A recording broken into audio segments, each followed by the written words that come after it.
Good morning, students. Hope you all are well. Student, I think you all are doing your homework in a good way. Today, I am going to explain the chapter number 3, and this is the part 2 of the chapter number 3. In the previous class, we have learned about what is weather, what is climate, and which are the factor that determine the climate. ऐसे कौन कौन से factor हैं जो हमारे climate को affected करते हैं. फर्स्ट क्या है, डिस्टेंस फ्रॉम द इक्वेटर, कि कोई प्लेस इक्वेटर से कितनी दूरी पर है. ठीक है, इस बात का असर किस पे पड़ता है, क्लाइमेट पे पड़ता है. Second, I have discussed about altitude, कि कोई प्लेस कितनी हाइट पर है. जितनी हाइट पर ज़्यादा जाते जाएंगे वहाँ का टेम्परेचर उतना डिक्रीज होता चला जाएगा.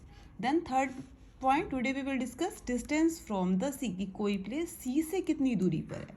ठीक है, इस बात का असर, ठीक है, किस पर पड़ता है, उसके टेम्परेचर क्लाइमेट पर पड़ता है.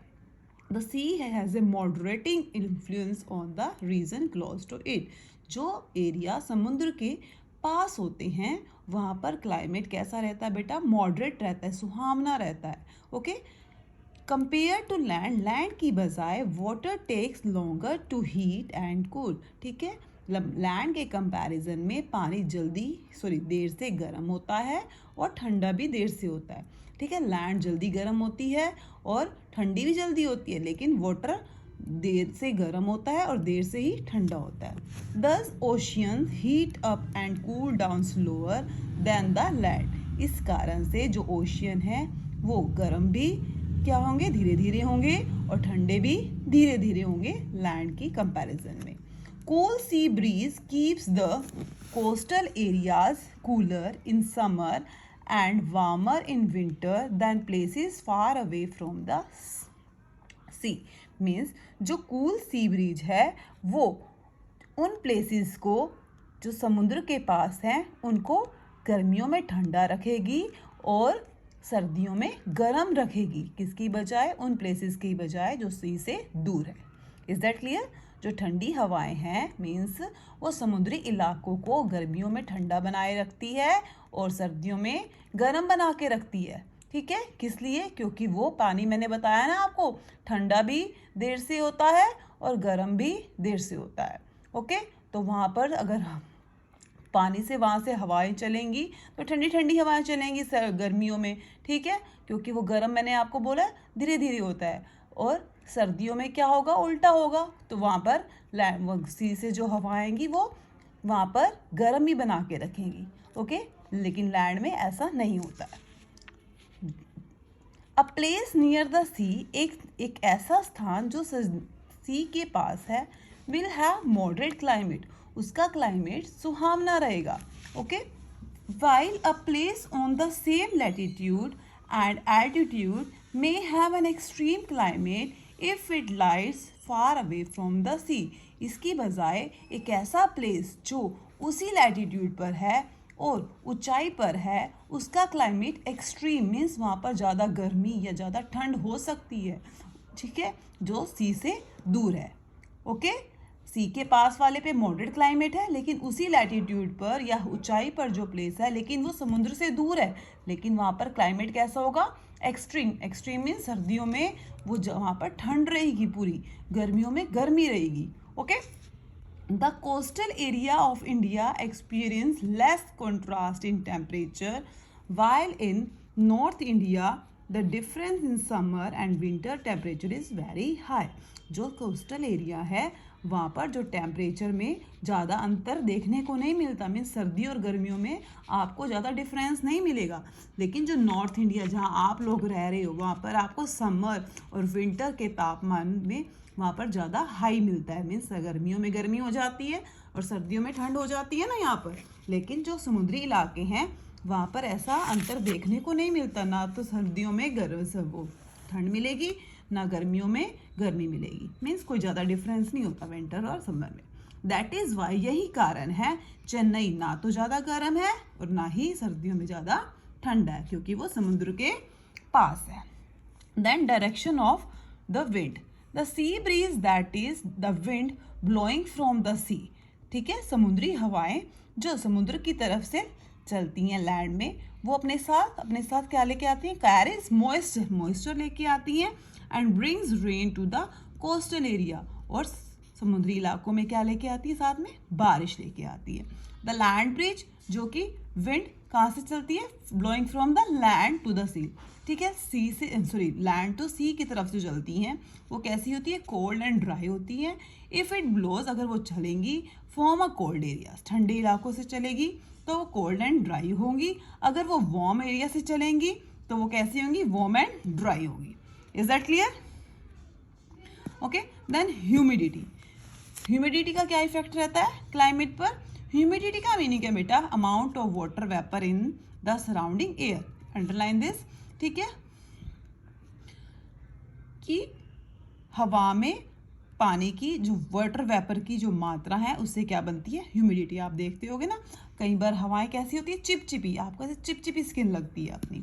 With the increase in humidity the chances of rainfall increases. जैसे जैसे ह्यूमिडिटी की मात्रा बढ़ती है, ठीक है, जितनी चिपचिप आप देखोगे चिपचिप वाला मौसम ज़्यादा होता है तो रेनफॉल की संभावना बढ़ जाती है।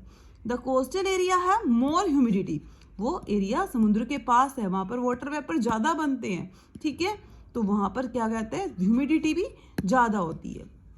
तो इससे आप देखोगे बॉम्बे, गोवा, दिस साइड कितनी ज़्यादा बारिश होती है, कितना अच्छा मॉनसून आता है वहाँ पर। इन कोल्डर प्लेसेस, ठंडे स्थानों पर humidity result in snowfall instead of rainfall, ठीक है, जो ठंडे इलाके हैं वहाँ पर ह्यूमिडिटी के कारण बारिश की बजाय स्नोफॉल होता है। Okay, now climatic zone of the world, ठीक है, हमारे पूरे संसार को बेटा क्लाइमेटिक जोन में डिवाइड किया गया है according to their climatic condition. So we will read this, ठीक है, I have drawn the diagram also. That is, the world is divided into 3 climatic zone. कौन कौन से? Torrid zone which is in the center, red color वाला जो मैंने आपको बनाया है. Then in green that is temperate zone, and that is a purple, this is a frigid zone. And you know about this line, we have discussed in the previous chapter. I think you have understood better, understand this. Now firstly torrid zone, जो center का part है उसके बारे में बता रही हूँ, क्या होता है वो? The torrid zone lies in the area between Tropic of Cancer and Tropic of Capricorn. जो torrid zone है बेटा वो कहाँ पर है? वो आप देख रहे होगे, ठीक है, किन दोनों के बीच में है? ट्रॉपिक ऑफ कैंसर और ट्रॉपिक ऑफ कैप्रिकॉर्न के बीच में है ये वाला area.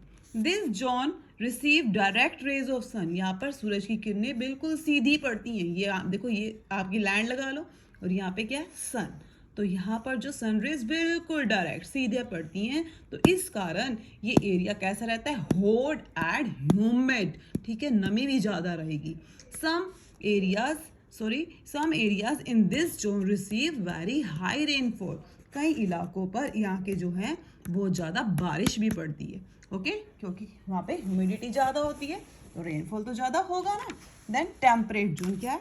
The region between Tropic of Cancer देख रहे हो, और ठीक है, to Arctic Circle in the northern hemisphere side, then Tropic of Capricorn to Antarctic Circle in the southern hemisphere side, ठीक है। ये यहाँ पर कौन सा एरिया है? टेम्परेट जोन है। Is that clear? कौन सा? Temperate zone. The zone receive, इस एरिया में सन की रेस स्लैंटिंग में तिरछी पड़ती हैं, तो इसलिए यहाँ पर सन रेस जब टेढ़ी पड़ेंगी तो वो इफेक्टिव कम हो जाएंगी, तो ना तो ज़्यादा गर्मी है, ना तो ये neither very hot nor very cold, ना तो ज़्यादा गर्म होगा ना ही ज़्यादा ठंडा। देन लास्ट क्या आता है बेटा? Frigid zone. और यहाँ पर क्या? सन रेस बिल्कुल हाईली स्लैंटिंग हो जाती है और पहुँचते पहुँचते इनका असर बिल्कुल कम हो जाता है, ना के बराबर हो जाता है। जब सन रेज नहीं पड़ेगी तो वहाँ पर बिल्कुल ही गर्मी नहीं होगी, ठीक है बेटा, यहाँ बिल्कुल हॉट नहीं होता है, इवन कई बार तो सन यहाँ पे देखने को ही नहीं मिलता है, ठीक है, बिल्कुल डार्कनेस रहता है 6 मंथ के लिए। The region extended from Arctic Circle से लेकर पोल तक, नॉर्थ पोल तक, एंड एंटार्क्टिक सर्कल से लेकर साउथ पोल तक, ठीक है। द रीजन, ये कहाँ से कहाँ तक है? Arctic Circle to North Pole in the northern hemisphere and the Antarctic Circle to the South Pole in the southern hemisphere. This fall in this region, वो इस फ्रिजिड जोन में आता है. This region is extremely cold, ये बहुत ठंडा region है. And remains covered with snow throughout the year, और पूरा साल किससे ढका रहता है? बर्फ से. The climate varies in different part of the world. ठीक है, जो क्लाइमेट है वो संसार के अलग अलग भागों में अलग अलग हो पाया जाता है. Some region in the world remain hot throughout the year, कुछ एरियाज में तो पूरा साल गर्मी रहती है. वेयर एज अदर रीजन, और कुछ इलाकों में भारी बारिश भारी बर्फ पड़ती है. डेजर्ट में क्या होता है? Hot and dry, while some region experience heavy rainfall, और कुछ इलाकों में तो क्या होती है बेटा? बारिश रहती है. Is that clear? This is the explanation of the chapter number 3. To understand it in better way, please watch my video at least 2 times. Okay, student? So that clear all the concept. Thank you. Have a nice day. Goodbye.